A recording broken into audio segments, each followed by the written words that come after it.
Now we have more information about the fallout from these WikiLeaks documents and the reopening of this case. What have you learned? A big deal, and we've just confirmed this at Fox News. We have a copy of the letter. I have it right here from James Comey, the FBI director, sending this to Congress, that the criminal investigation of Hillary Clinton, the former Secretary of State, is back on. What is key here is that he is saying in the letter to top chairman and chairwoman on Capitol Hill, quote, in connection with an unrelated case, the FBI has learned of the existence of emails that appear to be pertinent to the investigation. This is James Comey at the FBI. I am writing to inform you that the investigative team briefed me on this yesterday, and I agreed the FBI should take appropriate investigative steps designed to allow investigators to review these emails to determine whether they contain classified information, as well as to assess their importance to our investigation. Although the FBI cannot yet assess whether or not this material may be significant, and I cannot predict how long it will take us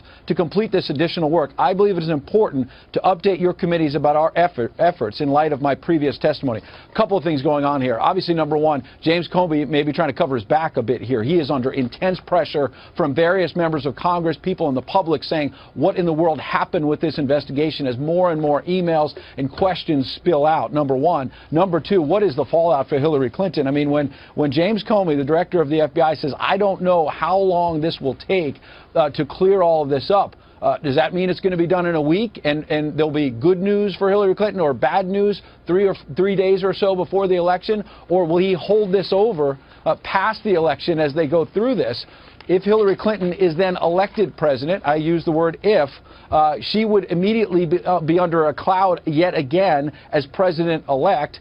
If she were to lose the election, I use the word if, let's be clear, you would undoubtedly have Clinton supporters saying this is dirty pool and that the FBI came in the final weeks of the campaign. This is exactly what James Comey was trying to avoid months and months ago, saying he was working on his own calendar, he was not paying attention to the election calendar, and yet here we are. A lot of questions for James Comey about why criminal charges against Hillary Clinton were not filed after that incredible public statement he made a couple months back, you'll remember, suggesting there were all kinds of problems and misstatements and whatnot, and then said, but we're not going to bring charges. Now he's saying we've gotten the existence of new emails that appear to be pertinent to our investigation. Let's remember, as a criminal investigation, Jenna, and this is probably the worst possible news for the Clinton campaign, under 2 weeks before Election Day, Jenna. Ed, you've asked Mrs. Clinton specifically about her use of a private server.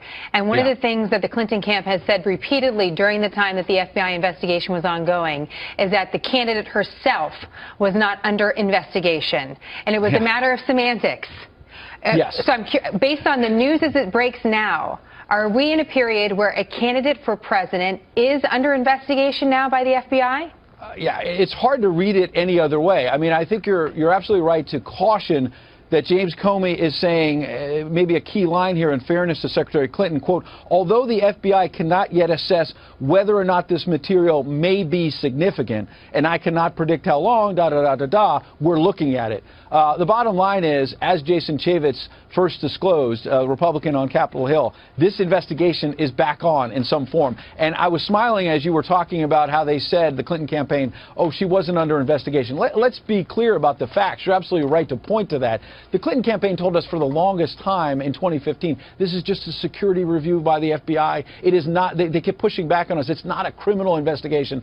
This was a criminal investigation. Let's use facts. And the fact that James Comey came out and said, I decided not to pursue back then criminal charges meant it was a criminal investigation with potential, I underline the word potential, criminal charges. He decided not to do that over the summer and into the fall. Now, 11 days before the election, he's saying, hold on, folks.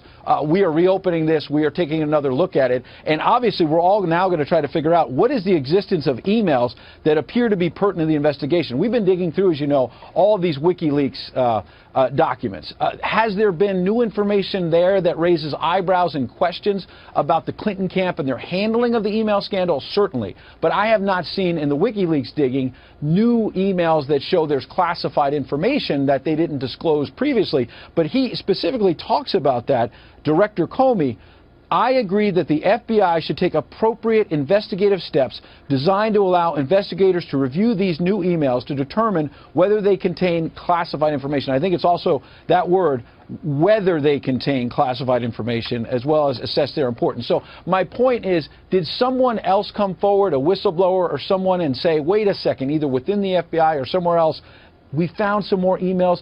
Did they talk to the IT company out in Colorado? Because I don't know that this is necessarily related to WikiLeaks, which we've been talking a lot about. But look, what we do know, Jenna, is there is intense frustration. And we've been hearing this all over Washington, some of it whispered, some of it spilled out in the open. Intense frustration within James Comey's agency about what's going on there and why he didn't pursue charges. So did somebody come forward? And so let's be clear about that, because we're talking so much about WikiLeaks, we don't know the source of this, this specific part that James Comey is referencing. And I think it's only worth it to underscore to our viewers. John's with us. We're also going to have another guest with us in just a moment. The timing of this and the pressure that the FBI is under to issue a letter like this, just a little over 10 days before Election Day, one would have to think, Ed, that there's something very specific that moved them to do so. Otherwise, if it was a gray area to go out on a limb and do this, it would. I can't imagine that. You're absolutely right. And pardon me, because I'm looking down at my email to see if we're getting any more on that. And we really only have the letter from James Comey to Congress. So I want to be absolutely transparent with our viewers that that's all we know right now. And we're obviously digging for more. But look, I mean, there's another element to this in terms of the politics, but also investigatively outside of politics. Think about what happened last week, this revelation by the Wall Street Journal that Terry McAuliffe, the governor of Virginia, who himself is under separate FBI investigation at this moment, by the way, helped raise money for the spouse of a high-ranking FBI official. And that spouse ended up not winning the political race in Virginia, but it was well over $400,000 raised, and that has just raised more questions outside and inside the FBI about what has been happening, because Terry McAuliffe, as you know, as the governor of Virginia, is one of the closest friends of both Bill and Hillary Clinton. We have no evidence that the Clintons directed that, but this is just adding to the intrigue and the questions about whether there's conflicts of interest here and what in the world happened. So I want to answer your question directly about why would James Comey do this so close to the election. Well, look, he is under intense pressure right now, and he went into this criminal investigation of Hillary Clinton, and let's call it that because that's what it is, as seen as this white knight in Washington that Democrats and Republicans said is tough, stands his ground, will follow the facts. And after what's happened between what I just mentioned about Terry McAuliffe, what happened with not pursuing charges despite evidence suggesting maybe there should have been charges, James Comey is under intense pressure, has been criticized within his own building at the FBI. And for him to act now, there's going to be a lot of hue and cry, I anticipate, from Democrats saying you are giving in to pressure and you are going to improperly influence the selection. You can bet Donald Trump is going to say the opposite.